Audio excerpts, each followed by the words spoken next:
This video supports co-ops in reaching 50% gender parity for women and non-binary people, and increasing representation of equity-deserving groups, including Indigenous peoples, Black and/or people of color, people with visible and invisible disabilities, and 2S LGBTQ+ and/or gender and sexually diverse individuals.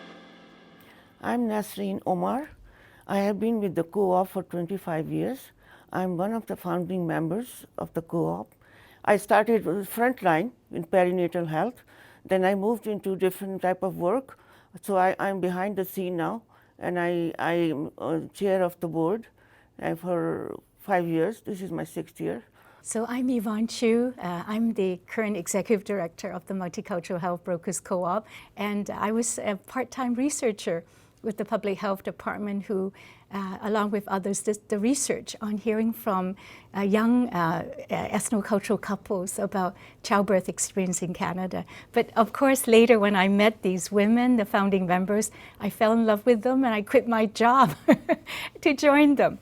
And so after a while, they said, well, we need someone to do a bit of coordination. Would you like to carry the title of executive director, but be among us? So I've never left. It's been 28 years.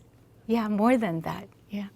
Hello, my name is Lucenia Ortiz, and I currently serve on the board of the Multicultural Health Brokers Co-op. But I had been involved with brokers and the co-op for many, many years, almost 25 years.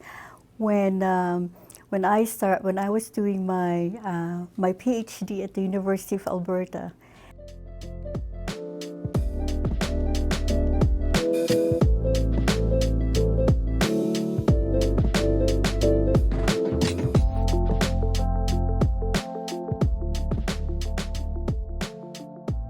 So we have to go back to the early 90s. Almost 31 years ago, Edmonton Board of Health was really the Public Health Department of Edmonton, and it was associated with the municipal government at the time. In the Public Health Department, there was a team of health promoters, a tiny team of health promoters. Their job was to look at who are the Edmontonians who experience health inequity, and which are the populations that aren't as healthy, not doing as well. And the team decided to focus on, of course, Indigenous population, and then, of course, newcomer population. And we all know public health is very keen about infant and mothers. And so myself, along with others, did a research, basically listening to the stories of young couples who've come from other parts of the world, what their experience had been in childbirth, in welcoming their baby.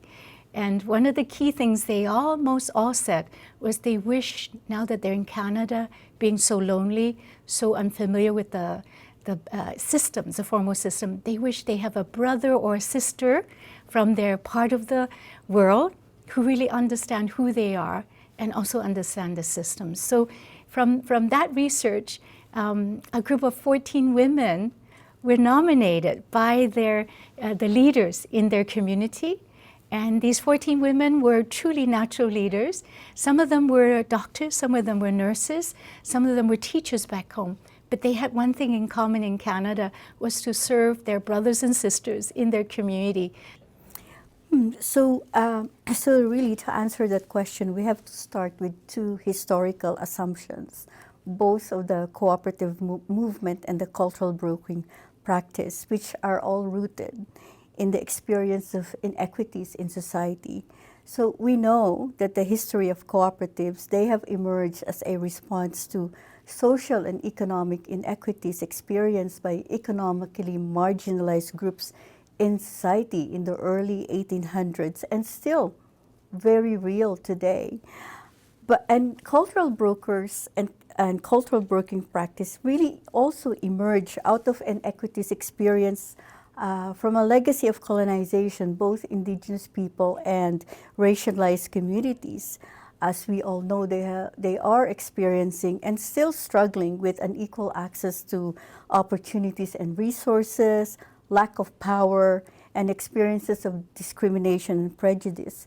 So it would make sense that cultural brokers working to achieve equitable access to health and well-being will flourish in an egalitarian and democratic structure of a cooperative so that they can truly be part and participate and empower themselves. These are things that are denied to them in an unequal society. So when the co-op was formed in 1998, really the Multicultural Health Brokers Co-op is the appropriate organizational vehicle for advancing the cultural brokering process or practice, because it strives to address the individual needs for survival of many newcomer migrants, but also it works to advance societal concerns that sustain the quality of life. The powerful nature of egalitarian care, mutual care, and the notion of solidarity, which is so much co-op's values, right? Yeah.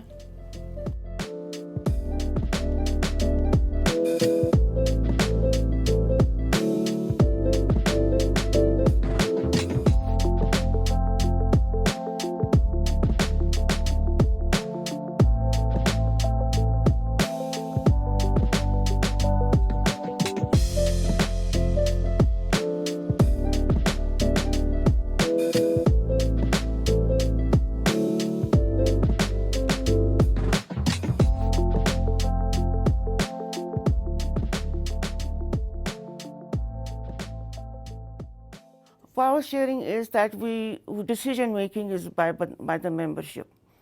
It goes through a process. Sometimes the board makes the policies, and then it goes to the first draft, goes to the membership. We get their recommendation. We clean it up and take it back to them. They approve it, then it becomes a policy.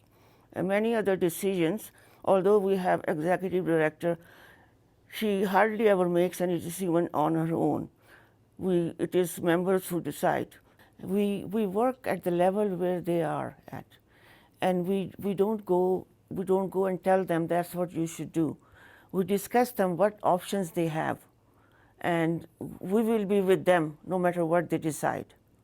As I said, of course, the democratic governance is the co-op's foundational principle. So at the co-op, it is important that multicultural health brokers feel empowered, and they are actively engaged in matters that impact them directly as workers at the co-op. So we elect our board as a representative, the workers' representative in the co-op's governance structure. Members make decisions on concerns about work conditions, such as wages, work distribution, benefits. Our workers' co-op really believe in understanding power and how the best relationship are those of high quality, where there is true egalitarian relationship. There's no power over by any of us, that we're really brothers and sisters working shoulder to shoulder, humbly serving the community. The co-op strongly believes that real power resides in its membership. And I think we know this intuitively, right? When you feel empowered, you also feel safe and confident and reassured that the organization will take care of you. And so it not only guides the day-to-day work of the brokers, but also especially in times of real crisis and very stressful situation.